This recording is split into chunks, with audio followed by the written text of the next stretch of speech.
Marian, luto na lahat ng mga isaw. Isunod na natin yung pusit.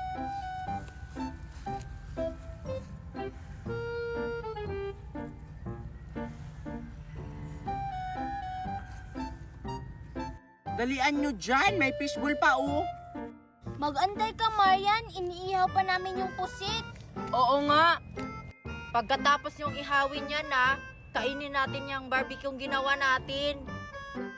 Ha? Nakakain pala to, Queenie? Hindi. Sino bang nagsabing nakakain yan? Ilaro-laro lang naman natin yan.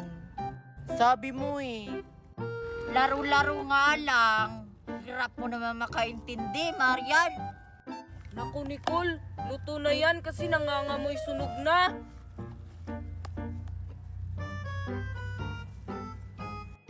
Luto na. O sige, isunod nyo na tong fishbowl.